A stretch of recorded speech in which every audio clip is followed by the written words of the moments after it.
श्रेष्ठ जी, आपको मेरा नमस्कार। आप लंबे समय से जनसंघर्षों से जुड़े रहे हैं और ख़ासकर गोरखालैंड आंदोलन को लेकर भी आपने काफ़ी कुछ लिखा है। मैं आपसे जानना चाह रहा हूँ, जो गोरखालैंड की पुरानी मांग है यह अब भी अधर में लटकी हुई है, क्यों? धन्यवाद डॉक्टर राजेंद्र प्रसाद जी। इसके दो स्पष्ट कारण हैं।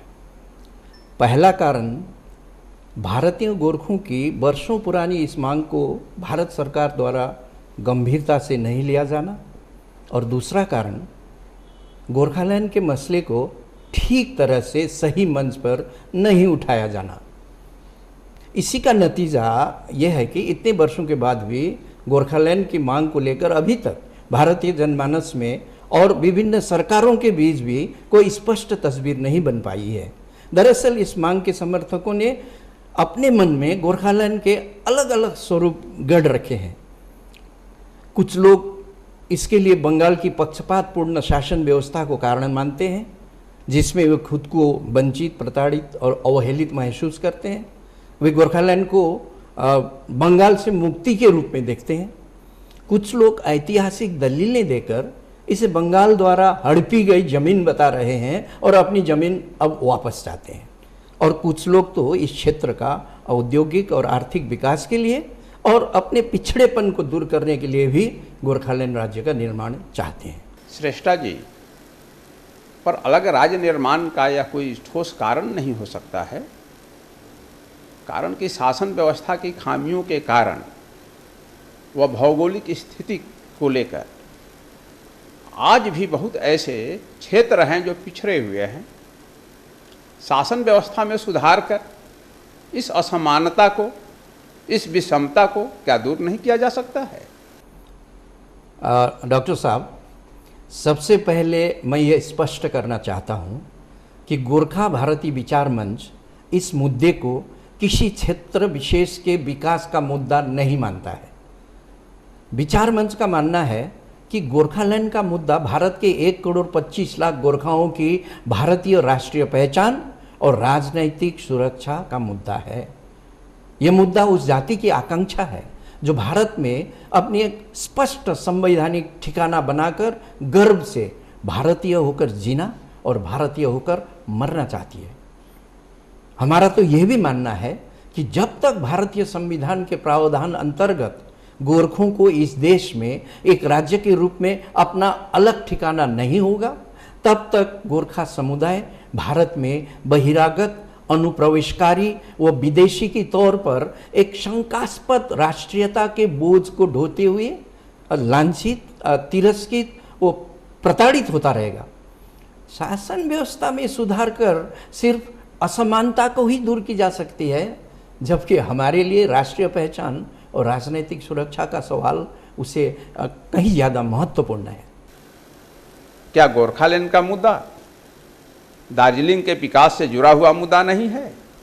क्या उसे आप अलग कर देखना चाहते हैं? गोरखालैंड को केवल दार्जिलिंग के कुछ गोरखों के हित को ध्यान में रखकर दार्जिलिंग केंद्रित विकास का मुद्दा मानना या बनाना भारत के 1 करोड़ से भी अधिक गोरखों के साथ सरासर नाइंसाफी होगी, विश्वासघात होगा। राष्ट्रीय पहचान और क्षेत्रीय विकास ये दो अलग अलग मुद्दे हैं। किसी एक क्षेत्र के विकास से राष्ट्रीय पहचान की समस्या कभी भी समाधान नहीं हो पाएगी। और फिर यह भी गौर करने लायक बात है कि भारत के सभी प्रांतों के गोरखों ने दार्जिलिंग के विकास के लिए नहीं, बल्कि अपनी राष्ट्रीय पहचान और राजनीतिक सुरक्षा के लिए ही गोरखालैंड को हर तरह से समर्थन दिया था और आज भी दे रहे हैं। श्रेष्ठ जी, आप जो कह रहे हैं उसे एक तरह का कन्फ्यूजन क्रिएट हो रहा है। जहाँ तक मैं समझ रहा हूँ, भारतीय गोरखाओं की विकास व पहचान को लेकर ही तो त्रिपक्षीय समझौता के द्वारा GTA, DGHC का गठन हुआ था। तो इस प्रकार गोरखालैंड की जो समस्या है उसका काफ़ी हद तक समाधान हो चुका है। फिर आप लोग क्यों आंदोलन कर रहे हैं? नहीं, ये कहना सरासर गलत है। दरअसल यही बात तो लोग समझ नहीं पा रहे हैं। दिल्ली की केंद्र सरकार और बंगाल की राज्य सरकार भी नहीं समझ पा रही है ये बात। दरअसल गोरखालैंड का मुद्दा समस्त भारतीय गोरखाओं की राष्ट्रीय पहचान और राजनीतिक सुरक्षा का मुद्दा है। हमने जो बताया ना अभी आपको, जो किसी एक विशेष क्षेत्र के विकास से नहीं बल्कि केवल गोरखा राज्य के गठन द्वारा ही हल हो सकता है। और गोरखा राज्य गठन का मुद्दा एक राष्ट्रीय स्तर का मुद्दा है, इसलिए यह पार्लियामेंट का विषय है। मगर अगर आप सड़क, बिजली, पानी, नौकरी और विकास आदि सवाल जो महकूमे स्तर की समस्याएं हैं वो इनको उठाएंगे तो वो पार्लियामेंट का एजेंडा कभी नहीं बन पाएगा, वो राज्य की विधानसभा का ही विषय रहेगा। ये तय तो अब आपको करना होगा कि किस फोरम में अपनी समस्या को आप ले जाना चाहते हैं। पर हाँ, एक बात बिल्कुल पक्की और तय है कि भारत में गोरखों की राष्ट्रीय पहचान का मुद्दा 100% पार्लियामेंट में बहस करने लायक मसला है। इसीलिए गोरखा भारती विचार मंच ने गोरखों की राष्ट्रीय पहचान के संकट को गोरखालैंड मांग का मूल आधार ठहराया है। गोरखालैंड का मुद्दा अपने आप में आप ऐसे देखिए तो बिल्कुल अलग मुद्दा है। देश के अन्य राज्यों के भीतर जो पृथक राज्य की मांग उठ रही है ना, ये तेलंगाना, विदर्भ, बुंदेलखंड, इन सब से जोड़कर इसे कतई नहीं देखा जाना चाहिए।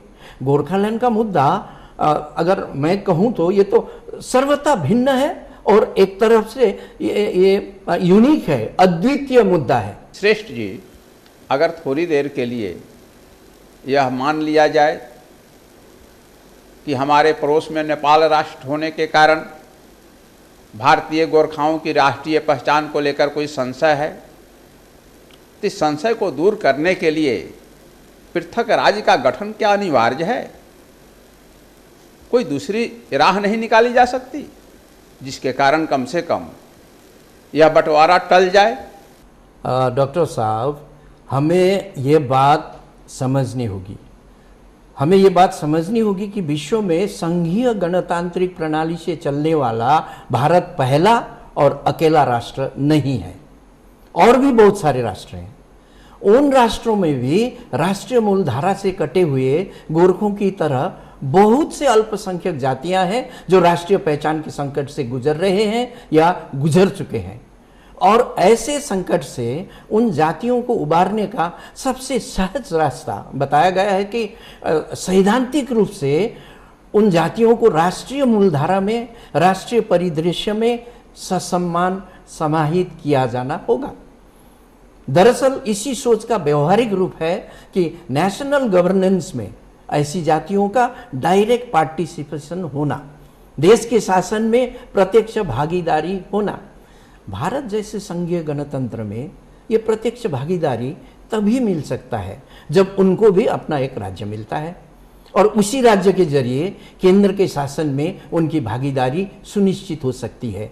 इसलिए गोरखों की भारतीय राष्ट्रीय पहचान के लिए भारत में एक अपना राज्य का होना बहुत बहुत जरूरी है। मिसाल के तौर पर हम अगर उत्तर पूर्वांचल के उन सभी जातियों को ले सकते हैं जिनकी राष्ट्रीय पहचान उनके अपने राज्यों द्वारा ही स्थापित की गई है। अब गौर कीजिए तो अपना राज्य होने के कारण ही आज नागा, मिजो, अरुणाचली और खासी जैसी जातियां राष्ट्रीय मूलधारा से बिल्कुल दूर होते हुए भी भारतीय बन पाए हैं। जबकि अपना राज्य नहीं होने के कारण भारतीय गोरखे जो प्रखर राष्ट्रवादी हैं, राष्ट्रवादी होने के बावजूद भी बहिरागत, अनुप्रवेशकारी, इमिग्रेंट्स और नेपाल से आए हुए विदेशी समझे जाते हैं। ये नाइंसाफी नहीं है तो और क्या है?